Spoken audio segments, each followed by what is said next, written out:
กับผู้ใดแต่งงานยังสาวดังของเมืองสำใต้คนงามสาวเมืองเวียงใสอายอยู่ไกลแต่ใจห่วงหาน้องสาวงามเลยสาวสำเนือดินแดนมากก็งามเทียบสาวเวียงทองเลี้ยวมองรวดพองท้องนาสาวหนึ่งเสียงคอให้รออ่างก่อนนาอย่าเฝ้าแต่งงานเด้อละเมืองแง่ฝันตาสาวซ้ำนี่สาวเมืองหัวเมืองอย่าเครื่องเด้อสาวคำลาสงการมือบุญเดือนห้าสองเอามาเที่ยวตาดเสลอเดินท่องเที่ยวทำท่านผู้นำสุขใจแท้แดนผู้สู้มีลมพัดเสยสมคำเอ่ยแท้นอหัวพันอย่ามาจากลาขอฝากมากจอมากพายนอไหลน้องแกงแซ่บลายหอมกลิ่นอายดังแก้มควันตานอลังนอคมเคยต้มห่วมกินกันมาสาวงามอยู่ใต้ลุ่มฟ้าใส่จะมาเพียงสาวหัวพัน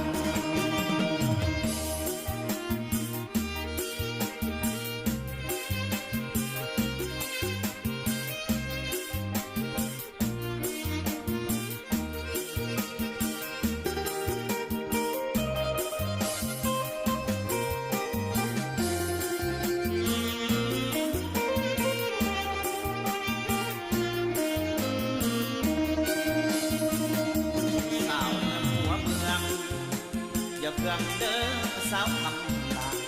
สงการมือบุญเดือนห้าสองเอามาเที่ยวตาดเสลอเดินท่องเที่ยวทำท่านผู้นำสุขใจแท้แดนผู้สู้มีลมพัดเสยสมคำเอ่ยแท้นอหัวพันอย่ามาจากลาขอฝากมากจอมากพายนอไหลน้องแกงแซ่บลายหอมกลิ่นอายดังแก้มควันตานอลังนอคมเคยต้มห่วมกินกันมาสาวงามอยู่ใต้ลุ่มฟ้าใส่จะมา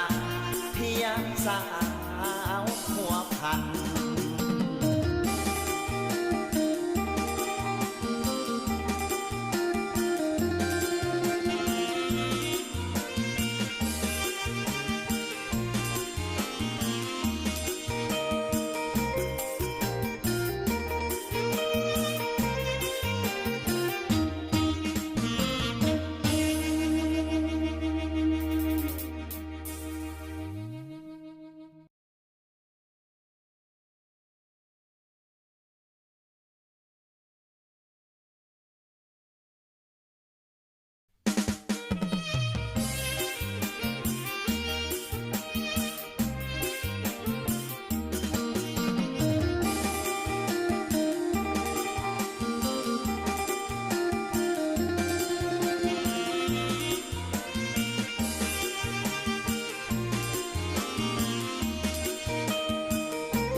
แจ่มจัน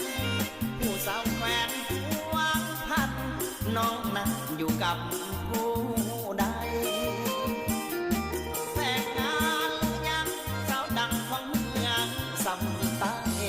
คนงามสาวเมืองเวียงใสอายอยู่ไกลแต่ใจ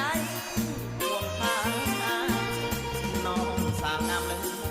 สาวสำเนือดินแดนมากก็งามเทียบสาวเวียงทองเลี้ยวมองรวดพองท้องนาสาวหนึ่งเสียงคอให้รออ่างก่อนนาอย่าเฝ้าแต่งงานเด้อละมันแง่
อย่าเครื่องเด้อ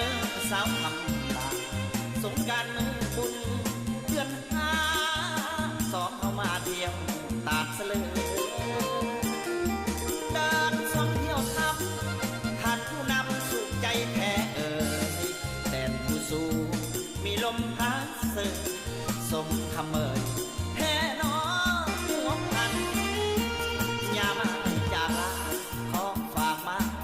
กจอมากพายนอไหลน้องแกงแซ่บลายหอมกลิ่นอายดังแก้มควันตานอลังนอคมเคยต้มห่วมกินกันมาสาวงามอยู่ใต้ลุงฟ้าใส่จะมาเพียงสาวหัวพัน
น้องนั้นอยู่กับผู้ใดแต่งงานหรือยังสาวดังของเมืองสำใต้คนงามสาวเมืองเวียงใสอายอยู่ไกลแต่ใจห่วงหาน้องสาวงามเลยสาวสำเนือดินแดนมากจองามเทียบสาวเวียงทองเลี้ยวมองตรวจมองท้องสาวหนึ่งเสียงคอให้รออ่างคนนาจะเฝ้าแต่งงานเด้อละยังแอบฝันตาสาวซ้ำนี่สาวเมืองหัวเมืองอย่าเครื่องเด้อสาวคำลาสงกรานต์มือบุญเดือนห้าสองเข้ามาเที่ยวตาดเสลอเดินท่องเที่ยวทำผ่านผู้นำสุขใจแท้แดนผู้สู้มีลมพัดเสยสมคำเอ่ยแห่น้อหัวพันยามาจากลาของฝากมากจอมากพายนอไหลน้องแกงแซ่บลายหอมกลิ่นอายดังแก้มควันตานอลัง